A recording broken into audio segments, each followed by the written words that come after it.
ወደ ኤሌክትሪክ ተሽከርካሪዎች ስንመጣ ለሰዎች ፍላጎት ምርጫ መሆን የሚችሉ ሁሉም አይነት ተሽከርካሪዎች ማግኘት ይቻላል። ከፊውል ሴል ተሽከርካሪዎች ጀምሮ እስከ ነዳጅ ሞተር በሃይብሪድ እና ፕለግ-ኢን ሃይብሪድ የሚያጣምሩ አማራጮች ድረስ። በዛሬው ገበያ ውስጥ 4 ዋና ዋና የኤሌክትሪክ መኪና አይነቶች ይገኛሉ። እነሱም ሙሉ ባትሪ ኤሌክትሪክ ተሽከርካሪ፣ ሃይብሪድ ኤሌክትሪክ ተሽከርካሪ፣ ፕለግ-ኢን ሃይብሪድ ኤሌክትሪክ ተሽከርካሪ እና ፊውል ሴል ኤሌክትሪክ ተሽከርካሪ ናቸው። ስለዚህ ዛሬ በዚህ ቪዲዮ ውስጥ እያንዳንዱን አይነት እንመለከታለን እና እነዚህ የኤሌክትሪክ ተሽከርካሪዎች እንዴት እንደሚሰሩ እማራለን። ከሙሉ ባትሪ ኤሌክትሪክ ተሽከርካሪዎች ጀምሮ። ባትሪ ኤሌክትሪክ ተሽከርካሪዎች በተጨማሪም ሙሉ ኤሌክትሪክ ተሽከርካሪዎች በመባል ይታወቃሉ። እነዚህ ተሽከርካሪዎች ቤንዚን ሳይጠቀሙ ሙሉ በሙሉ በባትሪ ኃይል ይሰራሉ። መኪናውን ለመንዳት የሚያገለግለው ኤሌክትሪክ በትልቅ ባትሪ ጥቅል ወይም ባትሪ ፓክ ውስጥ ይከማቻል። ይህም ተሽከርካሪውን በኤሌክትሪክ ቻርጀር ላይ በመሰካት መሙላት ይቻላል።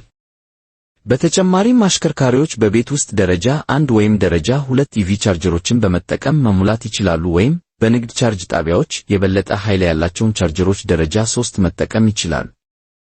የተሞላው ባትሪ ፓክ በመኪናው ውስጥ ያለውን 1 ወይም ከዚያ በላይ የኤሌክትሪክ ሞተሮች ለማሰራት ኃይል ያቀርባል። ሙሉ ኢቪዎች በተለምዶ ያለ ነዳጅ ሞተር እገዛ በባትሪ ኃይል ብቻ ስለሚሰሩ ከሃይብሪድ ተሽከርካሪዎች ጋር ሲነጻጸሩ በአንድ ቻርጅ በጣም ረጅም ርቀት መሄድ ይችላሉ።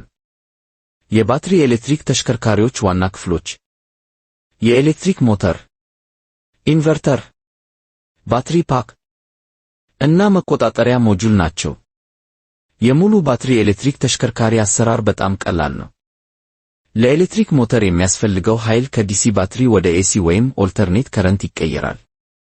አክሰለሬተሩ ሲጫን ምልክት ወይም ሲግናል ወደ መቆጣጠሪያው ወይም ኮንትሮለር ይላካል። መቆጣጠሪያው የተሽከርካሪውን ፍጥነት ከኢንቨርተሩ ወደ ሞተሩ የሚሄደውን የኤሲ ኃይል ድግግሞሽ ወይም ፍሪኩዌንሲ በመቀየር ይቆጣጠራል።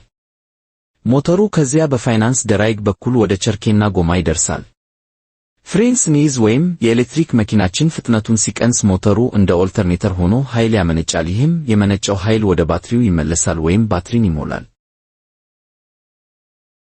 የሙሉ ባትሪ ኤሌክትሪክ ተሽከርካሪዎች ጥቅሞች። የሙሉ ባትሪ ኤሌክትሪክ ተሽከርካሪዎች ቀላል ግንባታ ወይም ኮንስትራክሽን፣ አሰራር፣ ኦፕሬሽን እና ምቹነት አላቸው። እነዚህ ተሽከርካሪዎች ምንም አይነት ግሪን ሃውስ ጋዝ ወይም ጎጂ ጋዝ አያመነጩም፣ ድምፅ አይፈጥሩም እና ለአካባቢያችን ጠቃሚ የኤሌክትሪክ ተሽከርካሪ ናቸው። የኤሌክትሪክ መንቀሳቀሻ ስርዓቶቹ በዝቅተኛ ፍጥነት እንኳን ፈጣን እና ከፍተኛ ቶርክ የማሽከርከር ኃይል ይሰጣሉ። እነዚህ ተሽከርካሪዎች ኃይል ቆጣቢ ናቸው። 80% የሚሆነውን የኃይል ግብዓት ወደ ተሽከርካሪው እንቅስቃሴ ወይም ጥቅም ይቀይራሉ። ስለዚህ የኤሌክትሪክ ተሽከርካሪዎች የተሻሉ ምርጫዎች ናቸው።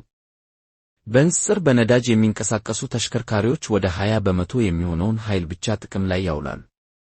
የተቀረው 80% የኃይል ግብዓት ወይም ምርት በጭስ ማውጫ ወደ ከባቢያችን ውስጥ በመልቀቅ ይባክናልና በሙቀት መልክ በሚፈጠሩ ሰበቃዎች ወይም ፍሪክሽን ይባክናል። የኤሌክትሪክ ሽከርካሪን መሙላት ኃይል በባትሪ ቀላል ነው እና ከሁሉ የተሻለና ተሽከርካሪውን ለመሙላት ወደ ነዳጅ ማደያ መሮጥ አያስፈልግም። ከተሽከርካሪው ጋር በሚሰጥ የባትሪ ቻርጀር ተራ የቤት ውስጥ ሶኬት ተጠቅመው መሙላት ይችላሉ። የባትሪ ኤሌክትሪክ ተሽከርካሪዎች ባህሪያት። ምንም በካይ ጋዝ ልቀት የለም። በዘይት ላይ ጥገኛ አይደሉም። ወጪ ቆጣቢ፣ ዝቅተኛ ጥገና፣ የድምፅ ብክለት የሌላቸው እና ለመሽከርከር ቀላል ናቸው። የእነዚህ ተሽከርካሪዎች ችግሮች የመሙያ ቦታዎች በበቂ አለመኖር፣ ለረጅም ርቀት ጉዞ ምቹ አለመሆናቸው፣ ረዘም ያለ የመሙላት ጊዜ መውሰዳቸውን፣ የመግዣ ከፍተኛ ዋጋ ናቸው። ቴስላ ሞዴል 3፣ ሬኖ ዞይ፣ ቮልክስዋገን ይጎልፍ፣ ኤምጂ ዜድኤስ፣ ታታ ኔክሰን እና ኒሳን ሊፍ የባትሪ ኤሌክትሪክ ተሽከርካሪዎች ምሳሌዎች ናቸው። ሃይብሪድ ኤሌክትሪክ ተሽከርካሪዎች። እነዚህ በኃይል ስርጭት መሰረት ተከታታይ ድቅል ወይም ስሪየስ ሃይብሪድ ቲዩ ድቅል ወይም ፓራለል ሃይብሪድ ወይም ተከታታይ ቲዩ ድቅል ወይም ስሪየስ ፓራለል ሃይብሪድ ተብለው ይታወቃሉ። ድቅል ወይም ሃይብሪድ ኤሌክትሪክ ተሽከርካሪዎች የነዳጅ ሞተርም ሆነ ኤሌክትሪክ ሞተር አላቸው። የነዳጅ ሞተሩ ኃይሉን ከነዳጅ፣ ኤሌክትሪክ ሞተሩ ደግሞ ከባትሪዎች ያገኛል። የማስተላለፊያ ስርዓቱ በነዳጅ ሞተሩ እና በኤሌክትሪክ ሞተር ተመሳሳይ ጊዜ በጋራ ዊልስን ወይም ኃይል አስተላላፊውን ያንቀሳቅሳሉ። ይህ ጥምረት የነዳጅ ሞተሩን ቅልጥፍና ወይም ፍጥነት ለመጨመር ይረዳል። የኃይል ስርጭቱ ተሽከርካሪውን የመሽከርከር ሁኔታዎች ውስጥ ጥሩ ኃይል እንዲያገኙ ያስችላል። ድቅል ወይም ሃይብሪድ ኤሌክትሪክ ተሽከርካሪዎች ባትሪያቸውን ለመሙላት በኤሌክትሪክ ቻርጀር በኤሌክትሪክ ሶኬት ላይ መሰካት አያስፈልገውም። በምትኩ ባትሪውን በሪጀነሬቲድ ብሬኪንግ የመልሶ ማመንጨት ብሬክ እና በነዳጅ ሞተር ኃይል አመንጪ በጋራ ባትሪው ይሞላል። እና ከአብዛኞቹ የኤሌክትሪክ መኪኖች በተለየ ድቅል ወይም ሃይብሪድ ኤሌክትሪክ ተሽከርካሪዎች ባትሪዎቻቸውን በሪጀነሬቲድ ብሬኪንግ ይሞላሉ። ሪጀነሬቲድ ብሬኪንግ የመልሶ ማመንጨት ብሬክ። ሪጀነሬቲድ ብሬኪንግ የተሽከርካሪው እንቅስቃሴ ወይም ፍጥነት በሚቀንስበት ወቅት ከጎማ ዙር የሚመጣውን ፍጥነት ወደ ኤሌክትሪክ ኃይል በመቀየር ባትሪውን የሚሞላበት ዘዴ ወይም መካኒዝም ነው። ይህ ሥርዓት ተሽከርካሪው ፍጥነቱን በሚቀንስበት ወይም በሚቆምበት ጊዜ የሚፈጠረውን ኃይል ሰብስቦ ባትሪን ለመሙላት ይጠቀምበታል። ስለ ሪጀነሬቲድ አሰራር ወደፊት እንመለስበት እንግባ።